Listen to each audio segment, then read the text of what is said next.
is Julia Andrew from Troop 8387 at Christ Episcopal School.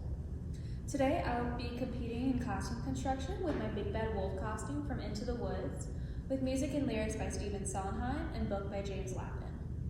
The story follows 5 main characters: Baker, Baker's wife, Cinderella, Jack, and Little Red Riding Hood.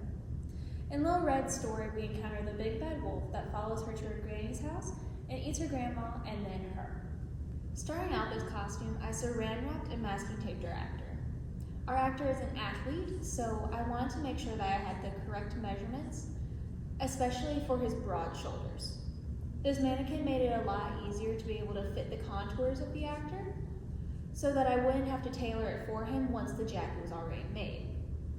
I fabricated chenille by using 5 layers of black and gray fabric, and then sewing different channels at a 45-degree angle, and then slashing all of those channels in different patterns to create this fray effect that you see.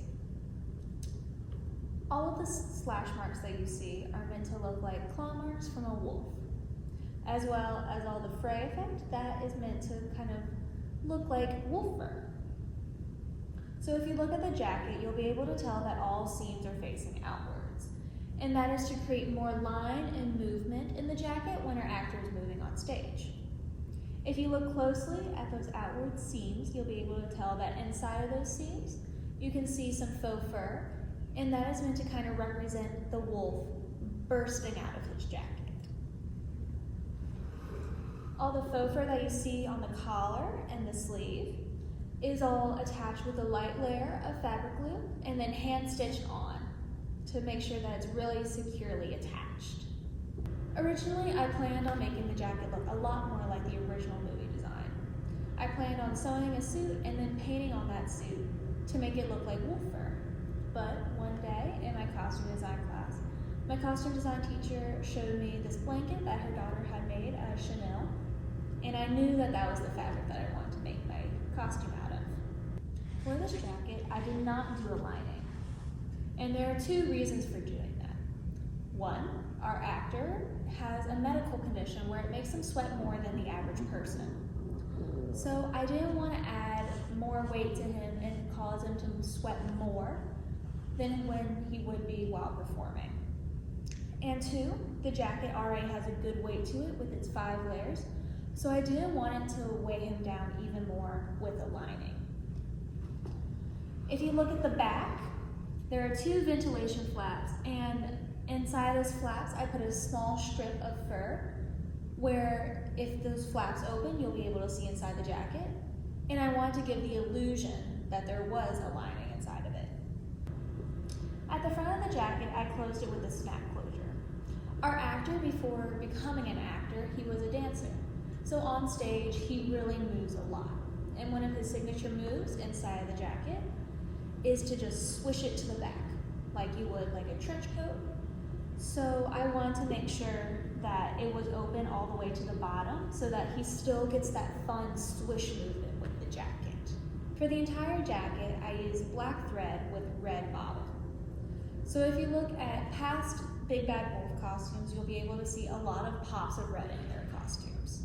So I didn't want to add too much flashy of a red, so to still draw in that element and pay a little bit of tribute to past costumes, I used a red bobbin to kind of give that pop of red without being too out there.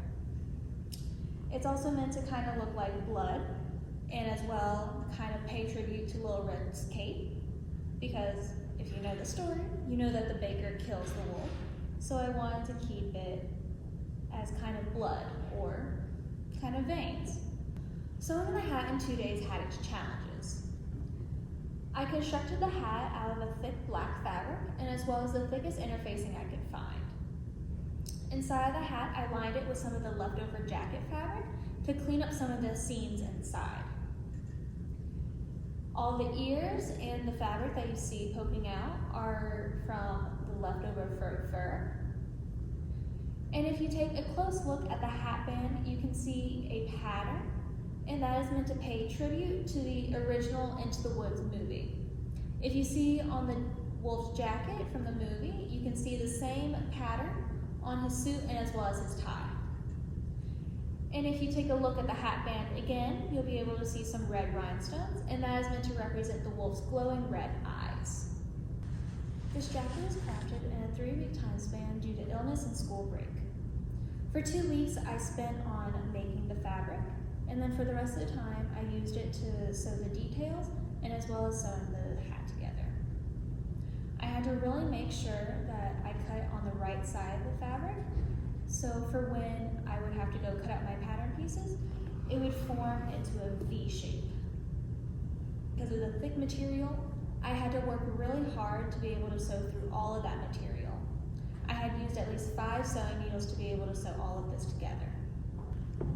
I had a budget of $150 and I was under that budget by $19.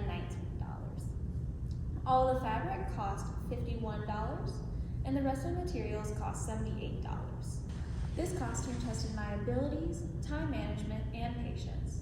But in the end, it really showed me it's in the details of the costume that makes it so special and unique. Thank you for your time.